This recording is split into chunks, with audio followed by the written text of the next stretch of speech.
Hit that follow button and let's get started. Shady aftermath. Okay, so we are witnessing the aftermath of Tariq's massive decision to choose the bombshell over choosing his couple with Justine.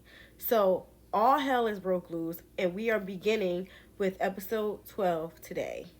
I'll just say this is about Tariq before I move on. Ty is a producer's dream. He is exactly who we said he was. Y'all were saying he can't be that bad. Y'all exaggerating. What Cardi say? Exactly. The episode begins with Sydney feeling this really strong guilt about Marvin. Where'd that come from? I thought she was upset about Zay this whole time. Come to find out, those tears that she was crying the night before was for Marvin because they came in together and she felt like they had started a budding friendship and she was just really upset to let him down in that manner. Even later in the episode, Marvin and her have like a sit down at a one-on-one, and Marvin was shocked too. He said, "Oh, whole time I thought she was upset about Zay. Like, why is she upset about me? But cool, I'm glad she feel this way." But even Marvin himself was confused because, honey, we thought those tears was definitely for you not saying your ex, the person you know. But that was funny to me. But she did get consoled by Toby. He gave her some time to just for herself. But once she came out the other side, she kind of was okay because her and Marvin had that talk, and Marvin was like, I understand the situation. I'm not mad at you. You did what was best for your partnership and your alliance. So he didn't really take it personal when it came to Sydney. But who he did take it personal with, and we'll talk about this later, is that big boy Johnny. The next scene is the girls are upset after this revelation that Marvin, Johnny, and Tariq all stood for the bombshell. Justine said, "Oh no, clock it. Like, these boys are running the game, and we as the women have to get our ducks in a row." But you know who was in the room? That little snitch Lucinda. Even though y'all know I like Lucinda, I'm not on a Lucinda hate train. Even though the UK people do not like Lucinda, and they ain't like Celine either. So there's something to that. But as an American girlie, just watching her for the first time, not knowing nothing about her, I didn't mind her, but she's starting to get on people's nerves because apparently people are saying she's like a pick-me kind of girl and not necessarily a girl's girl, because she ran straight back and told about everything Justine and the girls are saying in their little moment. She goes back and tells Zay, and Justine just told you this is a boy's game. This is a man's world, and that will probably, in my thinking, come back and bite Lucinda in the butt. Tariq, on the other hand, he knows exactly what he did, why he did it. He has no remorse for it, and he feels like it's 1-to-1 now. Like, we're even. He understands that Justine is upset, but he also explained, because now obviously the bombshell didn't choose him, he's stuck with Justine. And the thing, he does have a connection with her. He does like her, and he is trying to convey that to her, to let her know, like, look, I still would have liked you. I just had to get my lick back. Right or wrong, win, lose, or draw, he did what he did. He said what he said. So how I feel about it, I personally like Tariq. Y'all already know that. So I support Tariq's rights and wrongs. So as we're watching this all unfold, we're really hoping that Justine, I think that was like the main thing for me watching, that she didn't fall for Ty's BS again. So she's not feeling him at all. She's basically saying he's on ice. And I'm like, you go, girl. Do not fall for Tariq's mess right now. But I will note that he does have a little bit of conscience, because he did say he feels a little guilty. Like, he did say he feels a little guilty, but he knows it's like too late now. Too late to apologize. And one thing I did note, just like Justine has the girls sitting around rallied behind her, she's, big sister general, he's big brother general, because he also had them boys in that room sitting around listening to him. So them together, they really could be a power couple if they got their stuff together. And my dad used to say something, women fall in love, men fall in line, which is what we seen. We seen Lucinda go run to her man and tell, and the men, they just are still in their pecking order, and they're literally, like Justine said, dominating the series. And the girls are just like, la la la, I'm in love. Oh, modern love story, in the words of Audrina. wakes up in her revenge body. Can we get some applause for the dress? Can we get some applause for the back of the dress? She's looking snatched in that itty bitty teeny weeny bikini, and she just decides to flaunt it all in front of Johnny to make him, eat his words. Or in the words of Love is Blind, you are going to choke when you see me. When you see and realize what you missed out on, you are going to choke.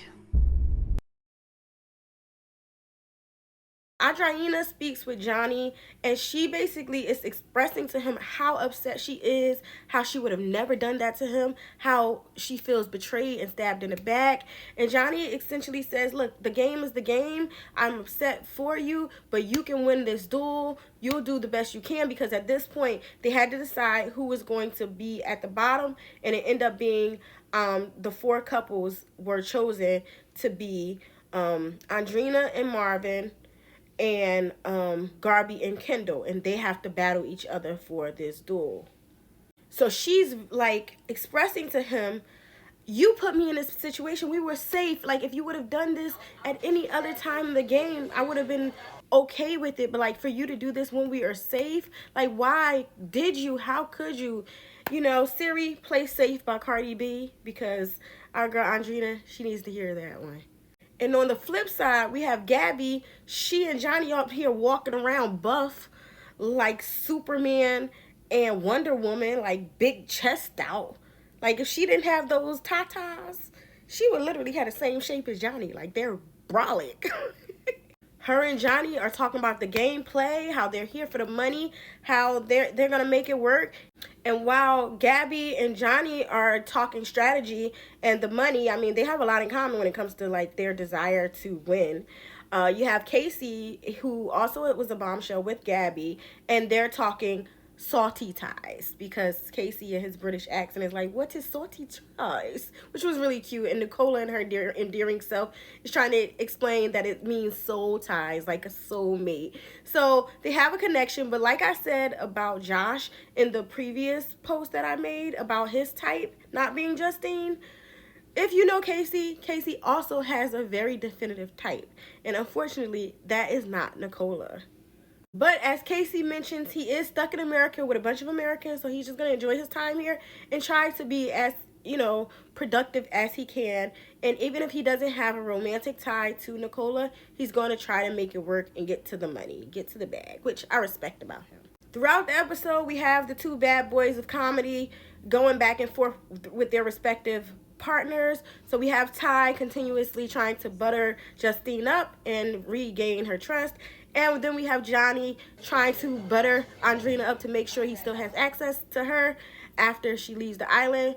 And also try to keep her on the island by any means necessary to help her strategize for the duel she's going to be in. So if she's eliminated, he wants to make sure he has access to her when she leaves. And if she stays, he wants to make sure that she puts up a good fight to stay. And even if he's the reason to fuel her fire, then so be it. So it was kind of like a motivation talk, like, stay here just to hate me. And I thought that was a really good motivational speech, because at the end of the conversation, Andrina was still mad with him. And if I was her, I would have punched him in the neck. But she also said, this is a FU, and I'm going to do my best in these duels, and I'm going to try to come back, and I'm going to get you out of this game. So the girl was fired up for her duel, and I was so happy to see this side of Andrina. This is what we was asking for the whole time, but Johnny, his villainness brought it out in the end. So she needed that fire under her, belt in the meantime.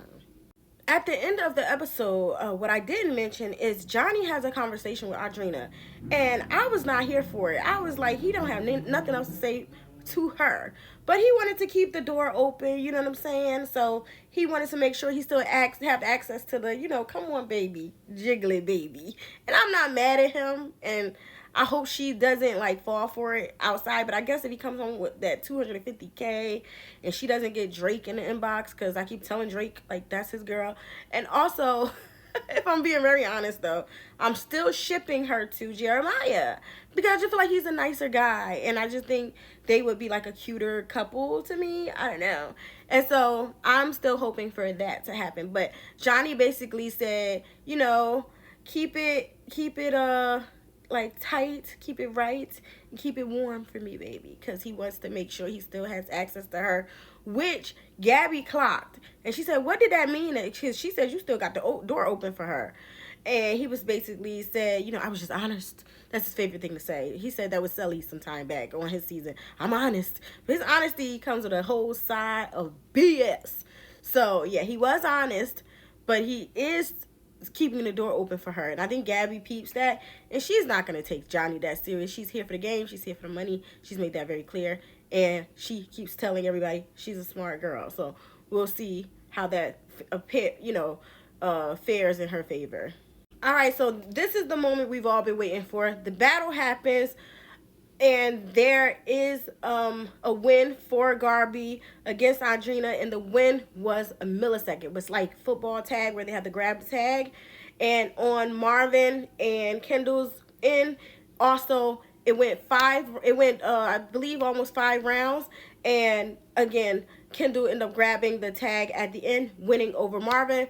Marvin held resentment towards Johnny because he felt like he put him in a position to be in the bottom by jumping up to grab the bombshell. So he was really upset at the end. And unfortunately, Andrina and Marvin were eliminated in this round. Next up, we recap episode 13. And if you enjoyed today's recap, don't forget to like, comment, and subscribe. It's your girl, Nico Nicole, and this has been Give This Girl a Mic. I'll see you guys in a bit. When Andrea said to Andrina, we missed your front, but we damn sure gonna miss your back, I felt that.